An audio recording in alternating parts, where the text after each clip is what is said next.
Hi there, Dr. Pam. So in this video, I'm going to talk about probiotics and their effect on your gut and your immune system and why they are so important for your gut and actually even for your skin.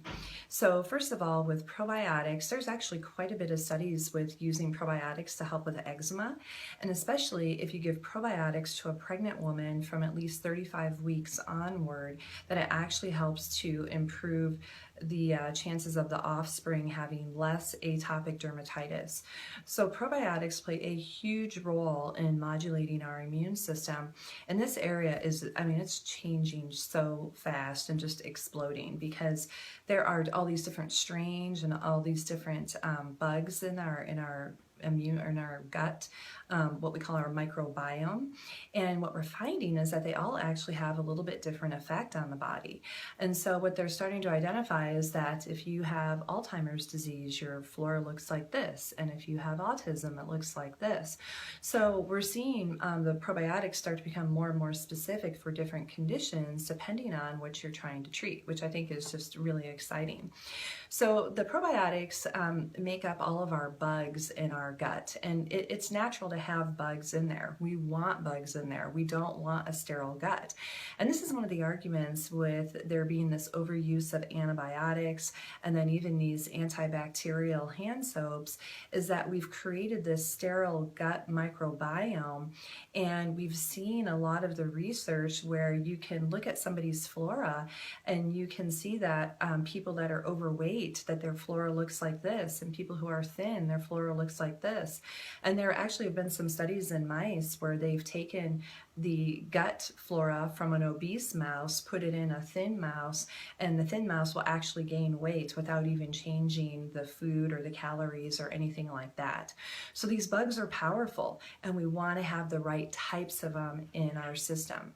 So there are a couple different ways that you can get these. You can take probiotics, and if you're going to take an over-the-counter probiotic, you want to make sure that it's a non-dairy probiotic, because some of them are grown on a dairy medium, which will actually create some food sensitivities for some people and can make their symptoms worse.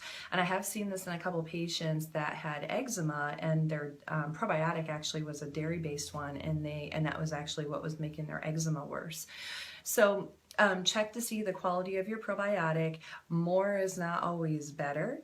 When people have a lot of imbalance in their gut flora and you try to give them a high dose probiotic, they are going to be so bloated, so gassy, probably feel pretty sick and be in quite a bit of pain. And what happens, think about, there's like a war that's happening in your body where you have the good trying to outnumber the bad, and it's just things are exploding in there. So don't do it. Start slow. So you can start with a small amount, maybe a multi-strained flora, and just see how you feel from it. And if you don't feel well from it, it doesn't necessarily mean you don't need it. It means that you have to do more work on your gut and introduce them much more slowly. Now, traditionally, how we got these good bugs was actually from fermented foods. So these are things like sauerkraut, kimchi, traditionally made yogurt. Unfortunately, not the ones that you find in the store, but if you made the yogurt on your own, you can ferment beets, carrots, even pickles. There's all kinds of fermented things out there now. So go to your local health food store and you'll be surprised at how many fermentable products you find. And then the other thing that helps to grow these good bugs are what we call prebiotics. And these are things like onions, artichokes. All of these are beneficial for our flora as well. So again, if you do some of these things and you feel worse from it, please work with a qualified practitioner because they'll help you to figure out the why. And it's usually a sign that there's something else happening in there. You might have something called SIBO, which is a small intestinal bacteria overgrowth. You might just have overgrowth of some of the bad bacteria lower down. You may have some sort of infection happening or a parasite going on. And there are multiple tests that you can do to try to figure this out.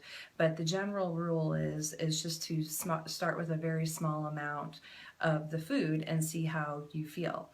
Kombucha, kefir, those are some other things too that are fermented foods. The other thing that helps to fix your gut are things like bone broth.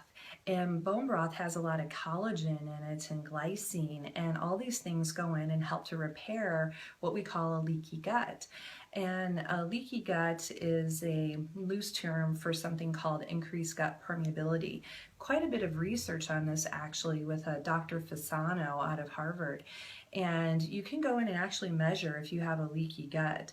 Now, I don't always do this test on people just because people end up paying out of pocket for it, and I don't necessarily need a test to tell me that there's something going on or there's increased gut permeability happening, because you can usually just tell that from the person's symptoms, but the science is out there for it.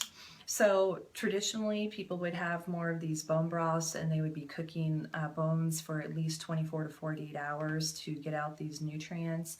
From there, you could supplement with a little bit of collagen in your diet. And then there are other supplements that can be helpful as well, like glutamine is one of the main things that can help to repair increased gut permeability. But again, if you put it in and you get sick, it means your gut is not ready for it. It's way too soon, and there's something else happening in there that you need to be looking at. So that's my last video for the week for the gut, and we will talk more the following week of some of the other topics specific about skin. And I hope that gave you a good overview of why your gut is so important, and this really is the controller of your skin and how well your skin looks and how your body reacts to inflammation. Thank you.